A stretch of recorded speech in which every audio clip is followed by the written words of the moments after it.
हम गीता मलिक अहाँ सब गोटे प्रणाम करै छी। हम एकटा अहाँ सबके नचारी गीत सुनाबै छी, सुनियो, सुनि कऽ वीडियो के लाइक कमेंट करब।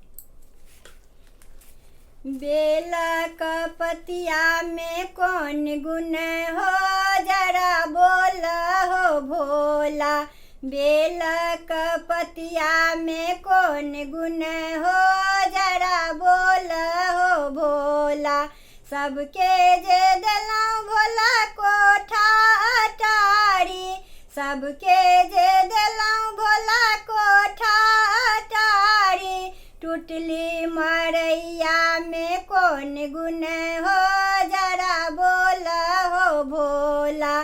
टूटली मरैया में कौन गुण हो, जरा बोल हो भोला। बेलक पतिया में कौन गुण हो, जरा बोल हो भोला। सबके जे देलौं भोला हाथी ओ घोड़ा, सबके जे देलौं भोला हाथी ओ घोड़ा। बसहा बरदिया में कौन गुण हो, जरा बोल हो भोला। बसहा बरदिया में कौन गुण हो, जरा बोल हो भोला। बेलक पतिया में कौन गुण हो, जरा बोल हो भोला। सबके जे देलौं भोला पियर पीताम्बर, सबके जे देलौं भोला पियर पीताम्बर। बाघक छाला में कौन गुण हो, जरा बोल हो भोला।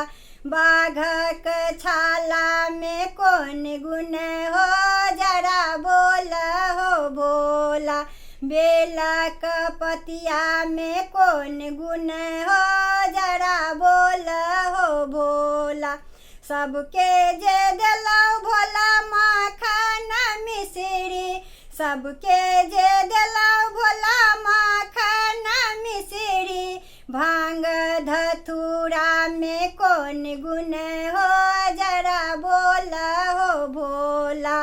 भांग धतूरा में कौन गुण हो, जरा बोल हो भोला। बेलक पतिया में कौन गुण हो, जरा बोल हो भोला। बेलक पतिया में कौन गुण हो, जरा बोल हो भोला। बेलक पतिया में कौन गुण हो, जरा बोल हो भोला।